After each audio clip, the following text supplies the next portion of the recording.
ಎಲ್ಲರಿಗೂ ನಮಸ್ಕಾರ ಸ್ನೇಹಿತರೆ. ಜಿಂಬಾಬ್ವೆ ವಿರುದ್ಧ ನಮ್ಮ ಭಾರತ ತಂಡದ ಸೂಪರ್ ಎಂಟರ ಎರಡನೇ ಪಂದ್ಯಕ್ಕಾಗಿ ಭಾರತ ತಂಡದ ಪ್ಲೇಯಿಂಗ್ 11 ನಲ್ಲಿ 3 ದೊಡ್ಡ ಬದಲಾವಣೆ.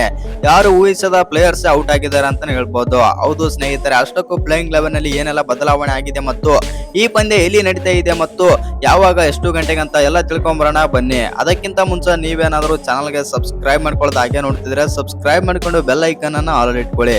ಹಾಗೆ ಮರಿದೆ ವಿಡಿಯೋಗೆ ಒಂದು ಲೈಕ್ ಕೊಡೋದನ್ನ ಕೂಡ ಮರಿಬೇಡಿ. ಇನ್ನು ನಮ್ಮ ಭಾರತ ಸೂಪರ್ ಎಂಟರ ಎರಡನೇ ಪಂದ್ಯ ಜಿಂಬಾಬ್ವೆ ವಿರುದ್ಧ ಆದ್ರೆ ಆಡ್ತಾ ಇದೆ. ಇನ್ನು ಈ ಪಂದ್ಯ ಬಂದ್ಬಿಟ್ಟು ಚೆನ್ನೈನ ಎಂ.ಎ. ಚಿದಂಬರಂ ಸ್ಟೇಡಿಯಂ ನಲ್ಲಿ ಆದ್ರೆ ನಡೀತಾ ಇದೆ. ಇನ್ನು ಈ ಪಂದ್ಯ ಬಂದ್ಬಿಟ್ಟು ಫೆಬ್ರವರಿ 26ನೇ ತಾರೀಕು 7 ಗಂಟೆಗಾದ್ರೆ ನಡೀತಾ ಇದೆ ಅಂತಾನೆ ಹೇಳ್ಬೋದು. ಹೌದು ಸ್ನೇಹಿತರೆ, ಈ ಪಂದ್ಯ ಬಂದ್ಬಿಟ್ಟು ನಮ್ಮ ಟೀಮ್ ಇಂಡಿಯಾಗೆ ಕ್ರೂಷಿಯಲ್ ಮ್ಯಾಚ್ ಆಗಿರುತ್ತೆ ಮತ್ತು ಈ ಪಂದ್ಯದಲ್ಲಿ ನಮ್ಮ ಭಾರತ ತಂಡಕ್ಕೆ ಮಾಡುವಿಲ್ಲವೇ ಮಡಿ ಪಂದ್ಯ ಅಂದ್ರೂ ತಪ್ಪಿಲ್ಲ. ಈ ಪಂದ್ಯದಲ್ಲಿ ಅಕಸ್ಮಾತ್ ಏನಾದ್ರು ಸ್ವಲ್ಪ ಮಿಸ್ಟೇಕ್ ಮಾಡಿ ಸೋತ್ರೂ ಕೂಡ ಈ ಟೂರ್ನಿಯಿಂದಲೇ ಹೊರಬೀಳಲಿದೆ. ಆ ಕಾರಣದಿಂದಾಗಿ ನಮ್ಮ ಟೀಮ್ ಇಂಡಿಯಾ ಬಂದ್ಬಿಟ್ಟು ಇಲ್ಲಿ ಗೆಲ್ಲಲೇಬೇಕಂತಾನೆ ಹೇಳ್ಬೋದು. ಇಲ್ಲಿ ಬ್ಯಾಟಿಂಗ್ ಯಾವರೇಜ್ ಸ್ಕೋರ್ ನೋಡೋದಾಯ್ತು ಅಂತಂದ್ರೆ ಪಿಚ್ ರಿಪೋರ್ಟ್ ಎಲ್ಲ ನೋಡೋದಾಯ್ತು ಅಂತಂದ್ರೆ ಇಲ್ಲಿ ಬಂದ್ಬಿಟ್ಟು batting average score first batting ಆಡಿದವರು 151 ಆದ್ರೆ ಇದೆ. ಸೆಕೆಂಡ್ ಬ್ಯಾಟಿಂಗ್ ಆಡಿದಂತ ತಂಡಕ್ಕೆ ಬಂದ್ಬಿಟ್ಟು ಹೆಲ್ಪ್ ಇರೋದಿಲ್ಲ ಅಂತಾನೆ ಹೇಳ್ಬೋದು. ಆ ಕಾರಣದಿಂದಾಗಿ ಇಲ್ಲಿ ಬಂದ್ಬಿಟ್ಟು ಫಸ್ಟ್ ಬ್ಯಾಟಿಂಗ್ ಗೆ ತಗೊಳಕ್ಕೆ ನೋಡ್ತಾರೆ ಟಾಸ್ ಗೆದ್ದಂತ ತಂಡ. ಇಲ್ಲಿ ಹೈಯೆಸ್ಟ್ ಸ್ಕೋರ್ ಬಂದ್ಬಿಟ್ಟು 189 ಆದ್ರೆ ಇದೆ. ಆ ಕಾರಣದಿಂದಾಗಿ ಇಲ್ಲಿ ಬಂದ್ಬಿಟ್ಟು ನಮ್ಮ ಭಾರತ ತಂಡ ಅಕಸ್ಮಾತ್ ಟಾಸ್ ಏನು ಗೆದ್ರು ಅಂತಂದ್ರೆ ಮೊದಲು ಬ್ಯಾಟಿಂಗ್ ಮಾಡಲಾದ್ರೆ ಯೋಚನೆ ಆದ್ರೆ ಮಾಡ್ತಾರೆ. ಒಟ್ಟಿನಲ್ಲಿ ಹೇಳ್ಬೇಕಂತಂದ್ರೆ ನಮ್ಮ ಟೀಮ್ ಇಂಡಿಯಾಗೆ ಬಂದ್ಬಿಟ್ಟು ಈ ಪಂದ್ಯ ತುಂಬಾನೇ ಕ್ರೂಷಿಯಲ್ ಪಂದ್ಯ. ಆ ಕಾರಣಕ್ಕಾಗಿ ಪ್ಲೇಯಿಂಗ್ 11 ನಲ್ಲೂ ಕೂಡ ಚೇಂಜಸ್ ಆದ್ರೆ ನೋಡ್ಬೋದು. ಇನ್ನು ನಿಮ್ಗೆಲ್ಲ ಗೊತ್ತಾಯಿದೆ, ನಮ್ಮ ಭಾರತ ತಂಡ ಬಂದ್ಬಿಟ್ಟು ಸೂಪರ್ ಎಂಟರ ಮೊದಲನೇ ಪಂದ್ಯದಲ್ಲಿ ಸೌತ್ ಆಫ್ರಿಕಾ ವಿರುದ್ಧ ಹೀನಾಯವಾಗಿ ಆದ್ರೆ ಸೋತಿತ್ತು ಅಂತಾನೆ ಹೇಳ್ಬೋದು. ಕಳೆದ 3 ವರ್ಷಗಳಲ್ಲೇ ಇಂತ ಮ್ಯಾಚ್ ನ ನೋಡಿರಲಿಲ್ಲ ಅಂತಾನೆ ಹೇಳ್ಬೋದು ನಮ್ಮ ಟೀಮ್ ಇಂಡಿಯಾದಿಂದ. ಅಂತ ಕಳಪೆ ಬ್ಯಾಟಿಂಗ್ ಆದ್ರೆ ಪ್ರೂವ್ ಮಾಡಿ ತೋರಿಸಿದ್ರು ನಮ್ಮ ಟೀಮ್ ಇಂಡಿಯಾದ ಬ್ಯಾಟರ್ಸ್.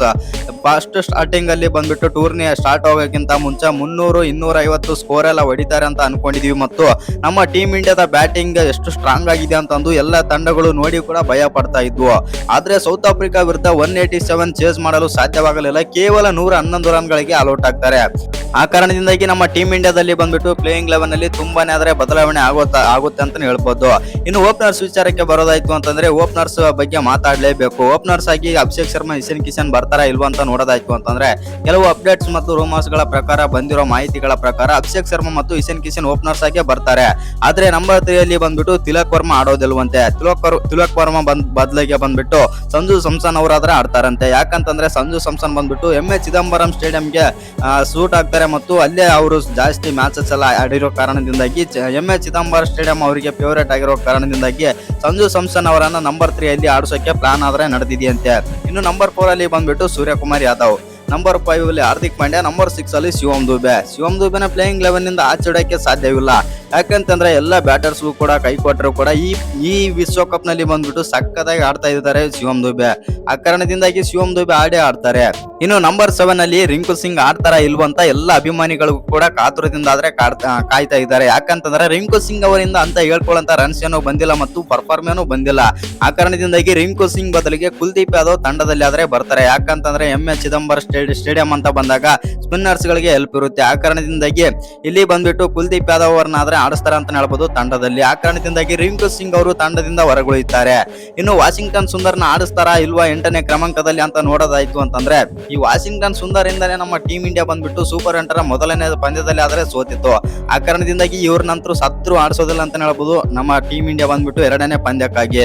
ಇವರ ಬದಲಿಗೆ ಬಂದ್ಬಿಟ್ಟು ನಮ್ಮ ಟೀಮ್ ಇಂಡಿಯಾದ ವೈಸ್ ಕ್ಯಾಪ್ಟನ್ ಆಗಿರುವಂತ ಅಕ್ಷರ್ ಪಟೇಲ್ ಅವರು ತಂಡದೊಳಗೆ ಆದ್ರೆ ಬರ್ತಾರೆ. ನಂಬರ್ 8 ಅಲ್ಲಿ ಹರ್ಷದೀಪ್ ಸಿಂಗ್, ನಂಬರ್ 10 ಅಲ್ಲಿ ವರುಣ್ ಚಕ್ರವರ್ತಿ, ನಂಬರ್ 11 ಅಲ್ಲಿ ಬಂದ್ಬಿಟ್ಟು ಬೂಮ್ರಾ ಆದ್ರೆ ಇರ್ತಾರೆ. ಇನ್ನು ಈ ವಿಡಿಯೋ ಇಷ್ಟ ಆಗಿದ್ರೆ ಒಂದು ಲೈಕ್ ಮಾಡಿ, ಶೇರ್ ಮಾಡಿ. ಹಾಗೆ ಇನ್ನು ಯಾರು ಚಾನಲ್ಗೆ ಸಬ್ಸ್ಕ್ರೈಬ್ ಮಾಡ್ಕೊಂಡಿಲ್ಲ ಸಬ್ಸ್ಕ್ರೈಬ್ ಮಾಡ್ಕೊಂಡು ಬೆಲ್ ಐಕನ್ ಅನ್ನು ಆಲ್ ಇಟ್ಕೊಳ್ಳಿ. ಹಾಗೆ ಮರಿದೆ ವಿಡಿಯೋಗೊಂದು ಲೈಕ್ ಕೊಡೋದನ್ನ ಕೂಡ ಮರಿಬೇಡಿ.